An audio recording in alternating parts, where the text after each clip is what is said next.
indeed filter through all of that information for you. So exciting times. There we go. So we've got all of the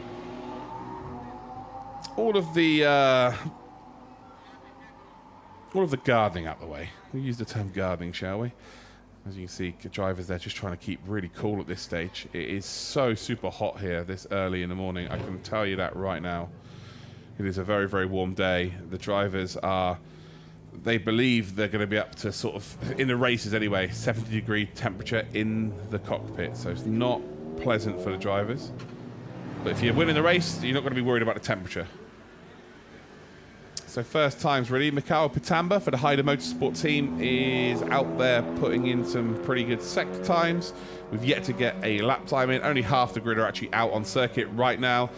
We have indeed got Henkefend, who was fastest yesterday in free practice 2. Pitamba's out on circuit, so is Almeida as well. We've got Karasani, Hoffman, Regal, Southern, and Nick Hanker are out on circuit. In the pits, we have indeed got Folev, Fulgencio still, Calhalp, Papadopoulos, Wallace, Capo, Vivacqua, Thea Uverhaus, and indeed Tim Heinemann. So welcome to everybody there on YouTube. I can see all of your comments now. We can see a few people from Austria watching. Let me know who you're supporting. Let me know who indeed you want to see win this weekend. Maybe you don't have a favorite driver. Maybe it's the first time you've ever tuned in. Make sure you subscribe to the channel. Turn those notifications on because we are live on YouTube all weekend long. Oh, it's going to be pretty cool. So yeah, to have that first time produced here as Almeida does indeed come out of the pits. Everybody's coming out of the pits. The two Aston Martins for the Speed Monkeys team are out onto the circuit. Pitamba and Hoffman, they're the first two drivers to put times in. 2 minutes 0.0 for Pitamba and a 2 minutes 0.4 for Hoffman. We will definitely see quicker times than that. We'll be looking at around about a 53. There is a potential for a 52. If we see a 52, it'll be a pretty special lap, I think. But yeah, in the race, they believe the race pace is going to be around about a mid to high 53, potentially low 54, depending really on the track temperature. But it won't, I believe, fluctuate too much now. We may see it go up to maybe 45 during this. 40 right now. We may see it go as high as 45, I would say. But it's not going to fluctuate. Once it gets to its peak heat, it will stay like that for the rest of the day. So a very interesting day indeed. Very interesting indeed.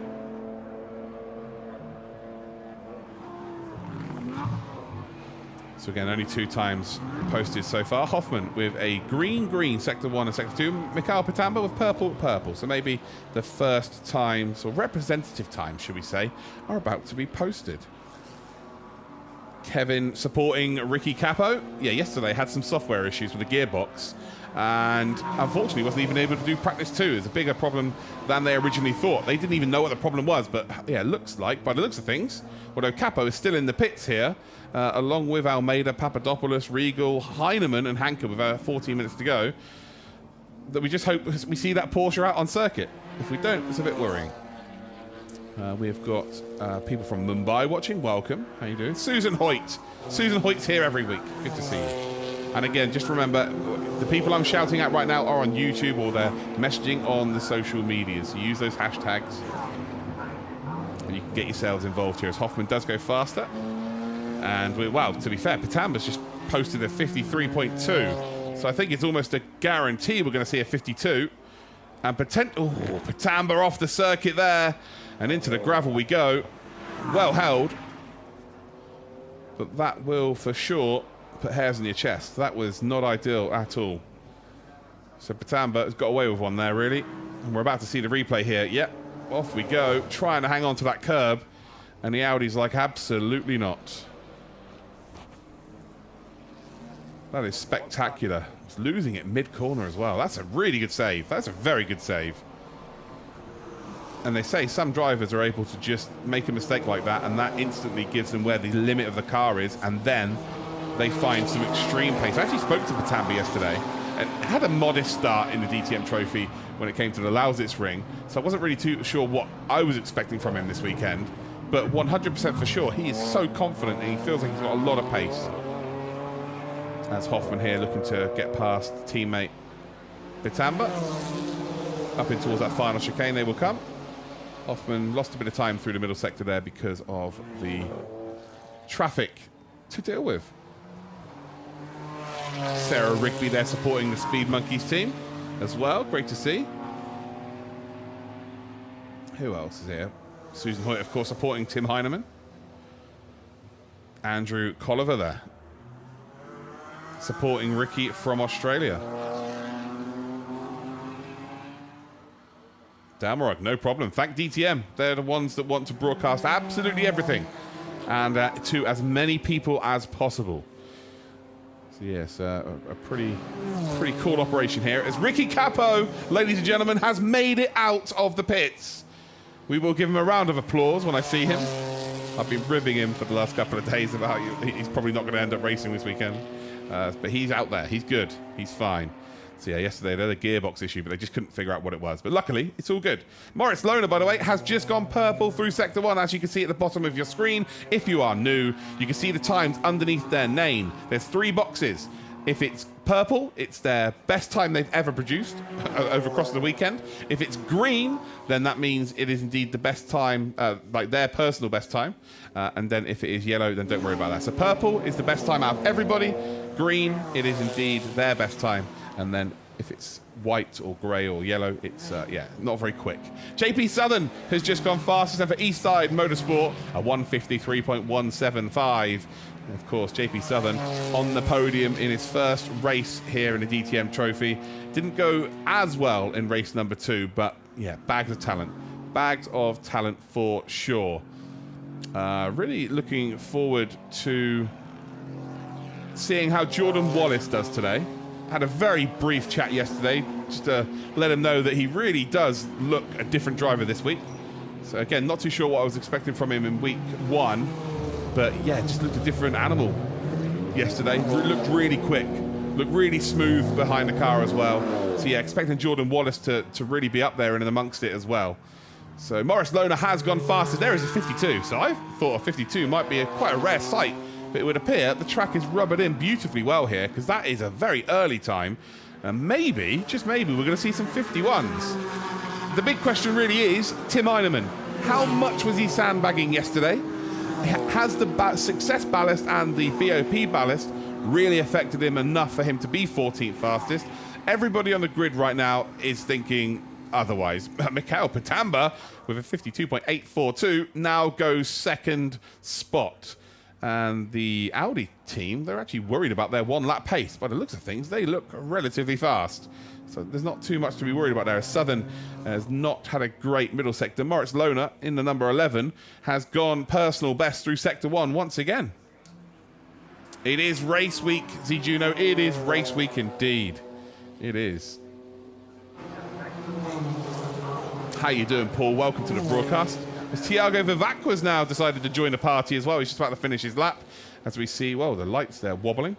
It's not ideal, but luckily we're not really going to need lights today. It is bright as you like here at Imola. Sterian Folev up to P6 then for FK Performance Motorsport of 56.3.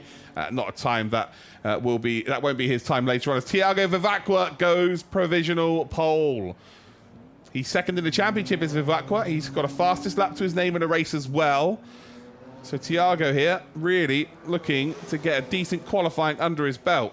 And he was worried, they were genuinely worried about the Audi. They're the only ones that seemed a bit pessimistic, to be completely honest. Everybody's looked positive today, or this weekend, apart from the Audis. As Uverhouse goes 2nd, and Moritz Lohner, everybody's favourite sim racer, has just gone up into provisional pole. So the times now are starting to tumble.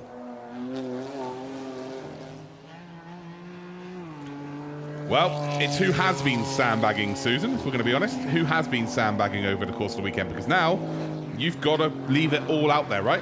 This is now where the points are on offer. This is where you start for the race. You can actually see very, very closely on the front of that car. He's got a Team Woo sticker on the front bumper or the front bonnet of that car. As Thiago Vivacqua.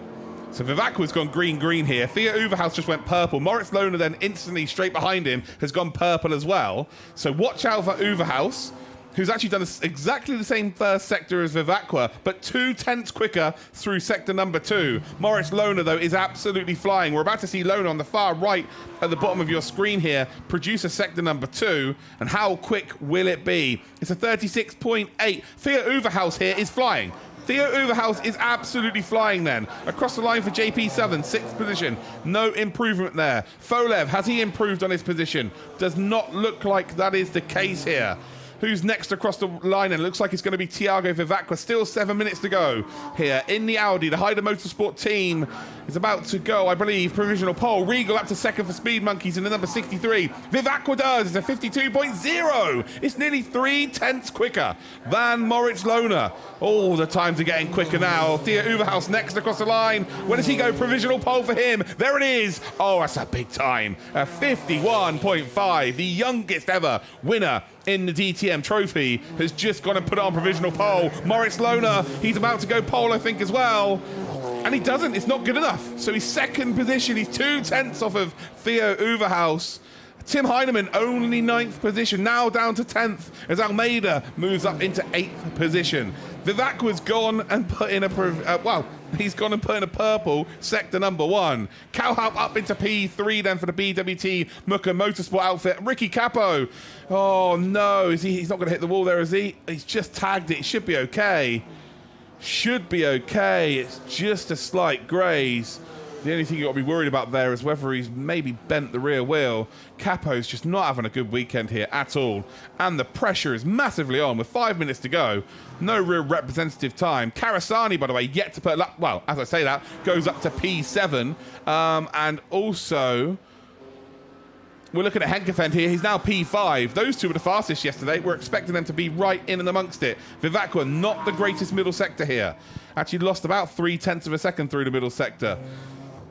And I'm not sure. They haven't got enough time to come into the pits and then come back out. So it is now or never. All on fresh rubber as well, compared to what they were driving on yesterday. Calhaup, by the way, in the AMG, which everybody thinks is the secret quickest car, is purple and green in Sector 1 and Sector 2. Vivacqua then across the line. We've got Regal here who's about to cross the line as well. Regal, P5 then for him. Vivacqua, does he improve on his time here? It's only good enough for P4, and we'll have maybe 3 more attempts here. I think Papadopoulos is about to put in a bit of a flyer here as well, although the middle sector is not overly too quick. There he comes down the hill then, the number 21, snaking into the second to last corner, using a lot of curb on entry as well. Followed then by Eduard Calhaup, who looks very quick indeed. So we're about to see them both come across there. It looks like a bit of damage to the left-hand side of the car. Not going to affect the performance, I wouldn't imagine. Not too much. Actually, it might affect corner entry. So that is an airflow piece. But across the line here, it's not going to matter because Calhaup is your provisional pole sitter. Theo Uverhaus is in the pits. He might be done. Uverhaus here might well be done. Nick Hanker up to P4. And well, we all thought that Tim Heinemann was sandbagging this weekend. That is not the case, ladies and gentlemen. I do not believe that that Toyota has the speed to be right near the front. What a turn-up of events. And if you just joined us and you haven't heard the news, unfortunately, Daniel Gregor will not be able to race this weekend. He had an accident in practice number 1. He's good, he's fine, he's not injured at all, but the damage was just too much for them to be able to fix it for this weekend. So a couple of people are asking in the chat where the other one is. Yeah, unfortunately we will not see the other Team Bernard Porsche on the grid. And yeah, he was in bits yesterday. He was so upset with himself, and yeah, he'll bounce back, he'll come back stronger. I think this is the strongest, most talented grid we've had from P1 down to P20 when we've got our full grid. So yeah, just to be involved in that group of drivers, you've got to be pretty good. He'll be fine. He'll be absolutely fine here. Regal's now P3. He's up to P3. Uverhaus is not coming out the pits here. So Uverhaus, I think, is done. Unless he comes out right now, Uverhaus might be done here. Fulgencio has not got a lap time in. So Mark de Fulgencio, who led at the Lausitz Ring in race number 2 last time out, didn't quite manage to get across the line and win. Well, unfortunately for him, has not got a lap time in. Well, I tell you one thing that might be of some use to you Australian fans out there. Ricky Capo is finally putting in a good lap time, and it is pretty quick. A 23.2 in the first sector. A 36.7 is a very good middle sector, and we might be about to see Ricky Capo put his car up in and amongst it here as we get a lovely look here of that number 18, the BWT, the blue, the pink, the white. Delicious looking car. Running over the curbs there through that final chicane. As we see it run out wide out onto the gravel. Wow. It looks cool, but it's not quick. Ricky Capo has gone into P7, by the way. So P7 as it stands. And around the final corner we go. It is personal best after personal best here. It's been a terrible weekend so far for Capo. It's been a terrible qualifying session, if we're going to be completely honest. Across the line he will go. Where's he going to end up here? Well, it's still only good enough for P7. One more attempt, though, is left for Ricky Capo. Thiago Vivacqua, not a good first sector, not a good second sector as well. So it will come down to, indeed, one final attempt here. Calhalp, who already is on pole position as it stands, is green here, ladies and gentlemen. And then we've got Almeida as well, currently residing in P11, who's gone green and then grey through the middle sector. So Almeida not having the best of times, actually, as Vivacqua now starts his final attempt here. I think Calhalp might be in a little bit of trouble there for track limits. Might be in a little bit of trouble for track limits there. Ran completely off the circuit. May well just get away with that there. Karasani P2 as well, so that's came out of absolutely nowhere. 1.5 tenths of a second. So as it stands, Calhalp's going to get 3 points, Karasani 2, and then it's going to be 1 for Regal. Regal's done. Regal's session is over. He is in the pits. Fulgencio is on an outlap, so hopefully Fulgencio gets a lap time in, but it takes more than 1 lap to get the heat in the tyres. Tim Heineman's just starting his final attempt here, and he will absolutely be throwing everything at it for sure. Almeida then does go a little bit quicker. It's only good enough for P10 though. Karasani, again, who's currently in second spot, has gone green through sector number 1. And with only being only his 4 tenths of a second now, Calhalp did improve. It's a 51.057. So he has improved on his time. Karasani about to come across the line. Has he found any magic? We'll have one more attempt as well, as there is still 6 seconds on the clock. Did he improve on his time? No, he has not. So still 4 tenths of a second to find. Maybe just lost a bit of time there behind the Audi. Looks like he opened up turn 1 well enough. But it looks like Fulgencio's just taken a checkered flag. So Fulgencio is going to start P18. No time on the clock, unfortunately, for him. Capo's in the pits, so P8 is going to be for Capo. Vivacqua was on a lap time as well, but it just looks like the track might have just slowed down a little bit here, although Karasani has gone green through sector number 1. He crossed the line with 5 seconds remaining on the clock, so he could potentially steal the pole position away here from Eduard Calhalp. It is AMG P1, BMW P2, Aston Martin P3, it's BWT Muka Motorsport P1, it's Project 1 P2, it's Speed Monkeys P3. Karasani, what's your second sector time like here? Almeida's gone quick through the middle sector. Oh, Karasani's lost time through the middle sector. I'm not sure this is going to be enough here. I think Calhalp's got this. I really do believe he's got this. 3 points in the bag it would be. And Calhalp, who currently is in the top 5 in the championship here, he is... Well, no, he's not in the top 5 in the championship at all, should I say. It's his teammate, Almeida, who is. It's P9 as it stands for Calhalp. It would make him move up to 11 points. As Almeida crosses the line, it's only good enough for a 10th position. See Henkefen there going slow into the final couple of corners here. Karasani will not want to be held up here at all. Isn't going to be held up here. And is he aborting this lap? Or does he feel...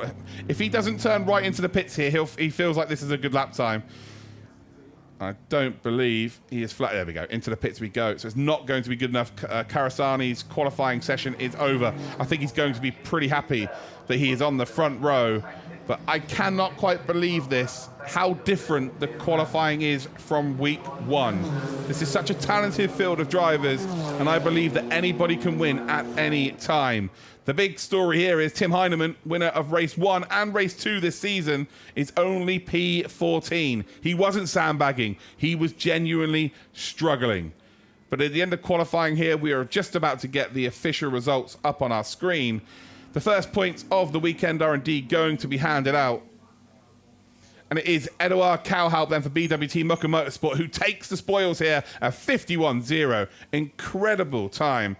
Karasani and Regal are in second and third. They will get the final points in qualifying. Then it's Uverhaus, Moritz Lohner. We've then got Hanke, Vivacqua, Capo, Henkefent, and Almeida as your top 10. 1.1 seconds separating them all. JP Southern, Papadopoulos, Pitamba, Heinemann, Jordan Wallace, Sterian Folev. We've then got Sophie Hoffman and Mark De Fulgencio are your 18 drivers. Of course, Daniel Gregor is not able to race here.